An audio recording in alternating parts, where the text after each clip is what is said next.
Kayo na ho bahala sa amin ni Cecilia. Huwag ho kayong pumayag na magkahiwalay ulit kami. Kung may mangyari uling masama sa kanya, hindi ko na ho makakaya kapag may mangyari ulit sa kanya. Hindi ko na ho makakaya. Bigyan niyo po ako ng pagkakataon na makita at makausap si Carlos Miguel para na po niyong awa. Tulungan niyo ako. Huwag niyong pababayaan na maagaw siya sa akin ni Olga para niyo na pong awa.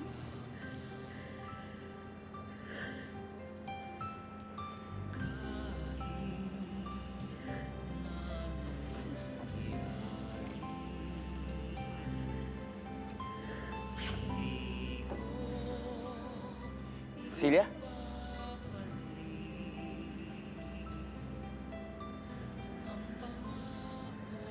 Carlos Miguel?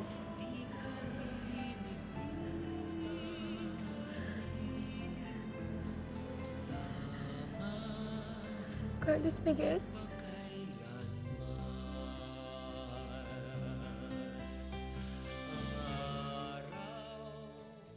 Cecilia? Carlos Miguel? Carlos Miguel? Salamat sa Diyos sa pinayagan niya ako makita ka muli. Cecilia, ano ba nangyayari sa'yo? Ba't umiiyak ka? Ha? Bakit? Carlos Miguel, marami kang dapat malaman.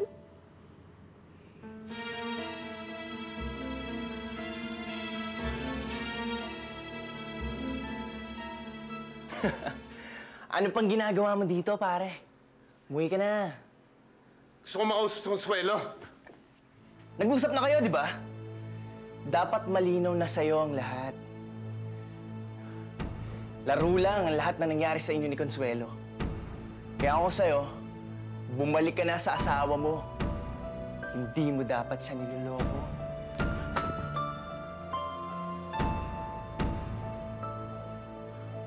Hindi ka ba masaya nakita mo ako ngayon? Masaya. Cecilia, ano ba nangyayari sa'yo? Carlos Miguel, ako si Cecilia. Oo, alam ko ikaw si Cecilia. Carlos Miguel, iyo. Good to see you. Father. Mag-usap nga tayo sandali. Sige, Father. Carlos Miguel, sandali lang. Importante yung sasabihin ko sa'yo. Sige, sandali lang. Mag-usap lang kami ni Father. Pero Carlos Miguel... Babalikan kita dito, ha? Antayin mo ako. Okay? Antayin mo. Halika.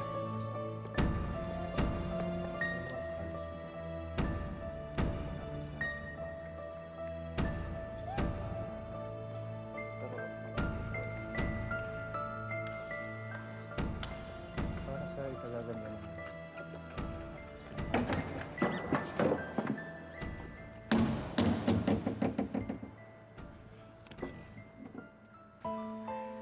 Pinaglaruan niya lang ulit ako. Niloko. Napakalaki kong gago para maniwala ulit sa kanya.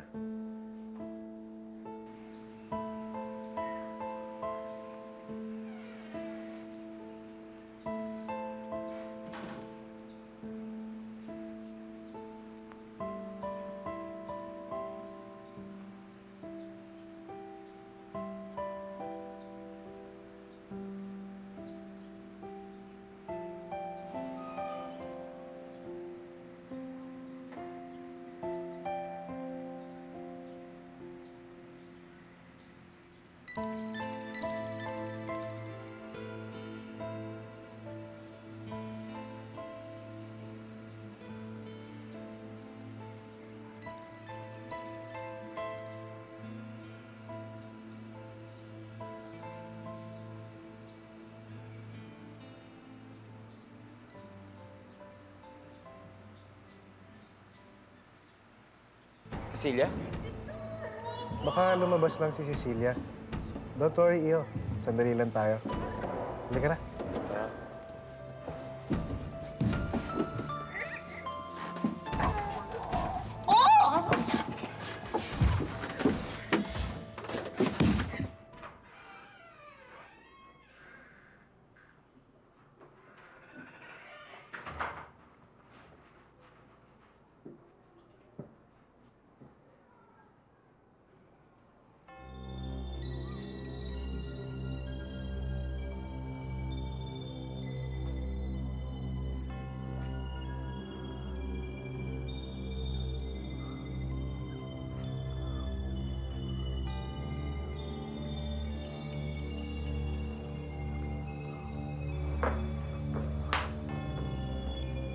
Magpasalamat ka, importante sa akin ang pangalan mo. Pero Simon, ito tatandaan mo. Hinding-hindi na ako magpapakababa. Dahil yun ang nararamdaman ko. Tuwing ginagalaw mo ako.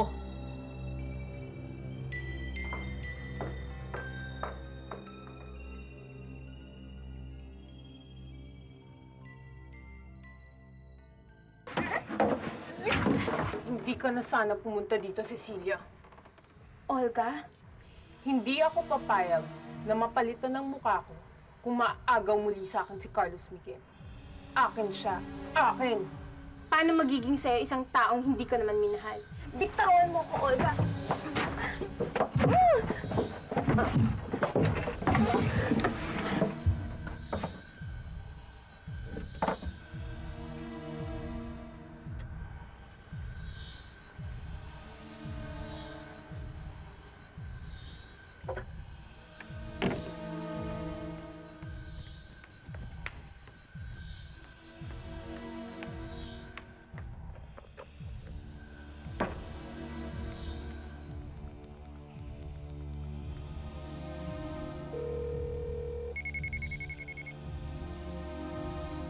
Hello?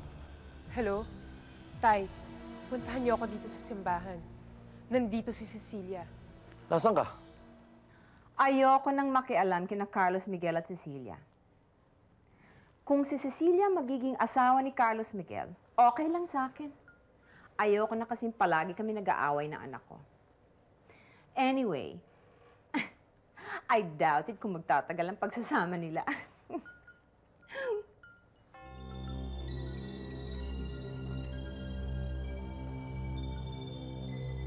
Consuelo? Hello, Consuelo? Kanina ko pa napapansin tahimik ka. Bakit? May problema ka ba? Wala. Walang problema, Doña Victoria. Kahit kailan, walang problemang sinukuha ng isang Consuelo Villavicencio.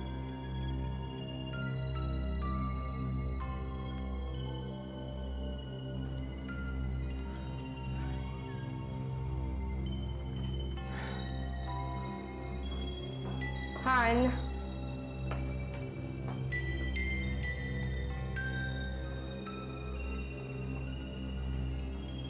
Honey, bakit ka na naman umiinom? Wala. Nagsasaya lang ako dahil muli ko napatunayan ko nung klaseng babae si Consuelo. Isa siyang walang kwentang babae na hindi dapat respetuhin at hindi dapat mahalin.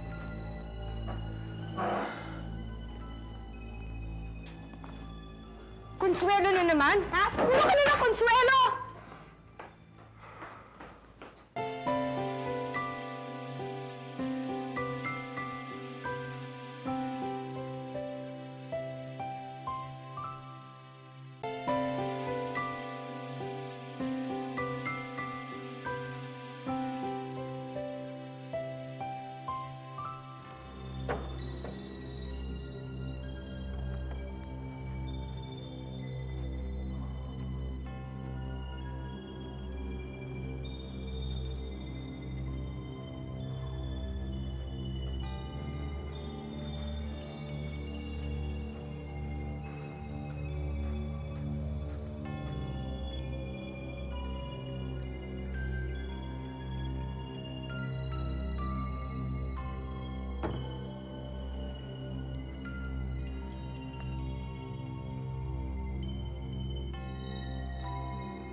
Mabuti naman siyang at napadalaw kayo.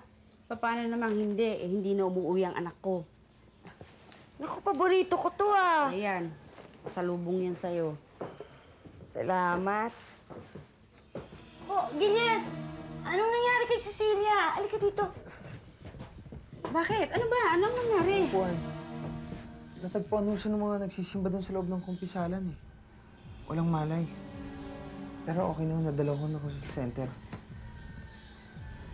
Ay, naku anak. Mataas ang lagnat niya. Halika, ihiga natin at gagamutin ko dali eh. Buti pa nga. Oh, Gilian, alalayan mo. Ano ba yan? Naku, Aling Mariana, nakita ko na ho si Cecilia. Hindi nga lang ho kami masyado nakapag-usap kasi nga ho, busy-busy siya sa pag-aasikaso ng kasal na ni Carlos Miguel. Ganun ba? Oo. Kumusta na? Yung mukha niya, magaling na ba talaga? Naku, oho, maganda na ho uli si Cecilia. Parang walang pinagbago, kundi yung ano. Ano? Kung hindi ano? Wala ho.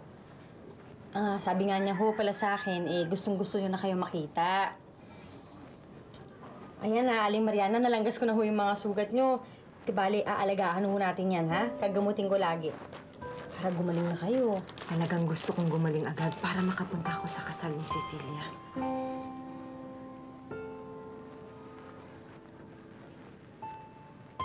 Carlos Miguel? Excited na ba? Hi, Pa. Hello, Cecilia. Mancha. Carlos Miguel, ayan na yung wedding gown ko. Wow. Alam mo, Cecilia, dapat sundin natin yung pamahiin na matatanda. Huwag na huwag mo susukatin yan bago ang araw ng kasal. Tama yun, Iya. Opo, hindi ko naman po talaga isusuot yan. Dahil gusto kong matuloy ang kasal namin ni Carlos Miguel. Sir, nakahanda na po yung merienda. Oh, good. Well, shall we go in? Mancha, sumabay ka na sa akin.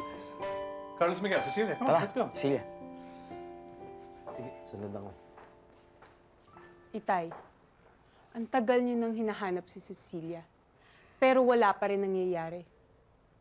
Gumawa naman kayo ng paraan para makita niyo na siya. Malapit na ang kasal namin ni Carlos Miguel. At ayokong may manggugulo pa sa amin. Huwag kang mag-alala, anak.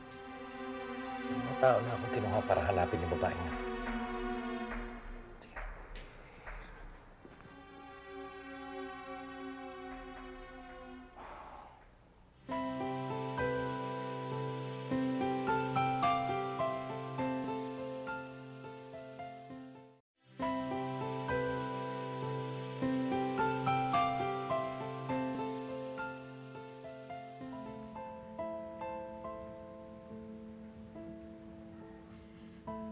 Ilang araw na siyang ganito, Gilier. Hindi bumababa yung lagnat niya eh. Diyos ko, natatakot ako para kay Cecilia.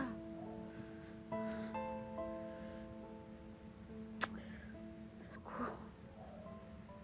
So ano, kompleto na ba itong mga to?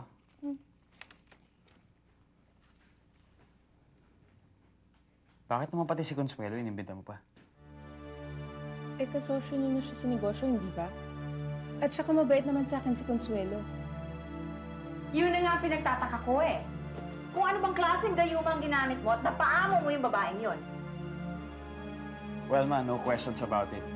Alam na natin na napakabait itong magiging asawa. Kung gusto mo, Carlos Miguel, tulungan na kita mag-attend ng invitation cards eh. Alam mo naman, sa laki ng kasal nyo, mahirap na. Baka wala pong maka-attend, di ba? Oo nga eh. Sige.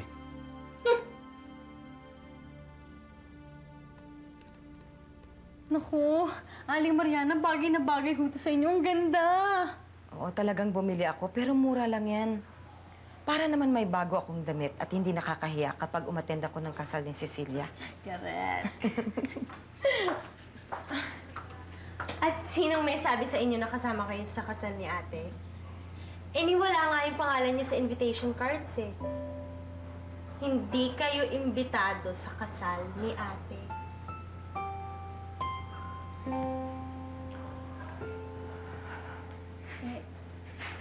Aling Mariana, baka naman ho nagkamali lang si Cecilia.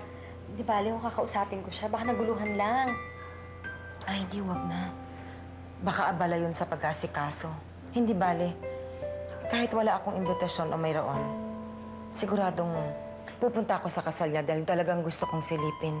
Mariana, siguruhin mo lang na hindi ka makikita ng mga bisita at baka mapahiya pa yung anak mo. Kapag ka nangyari yun, uupakan kita.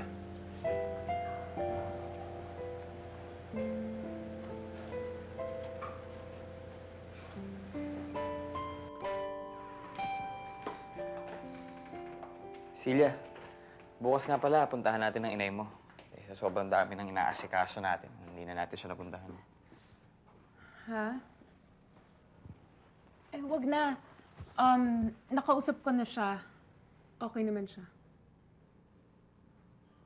Sigurado ka ba?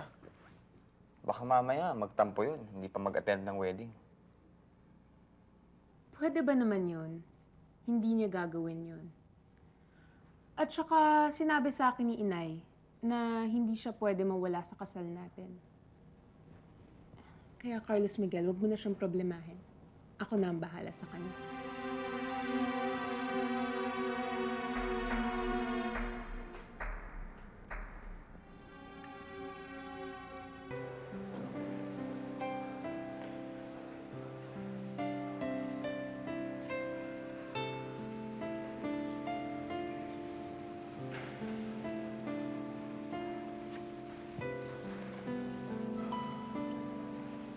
Mawalang galang na ho.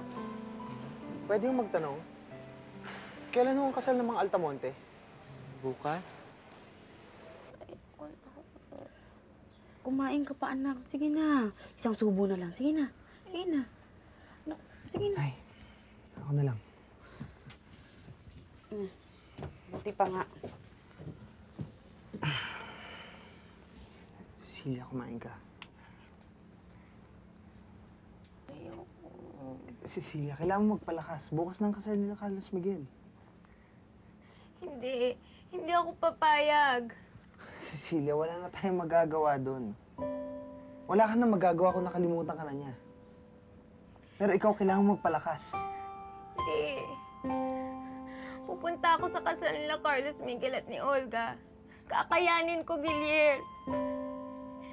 Hindi pwede mapakasalan ni Carlos Miguel si Olga. Haatlangan ko sila.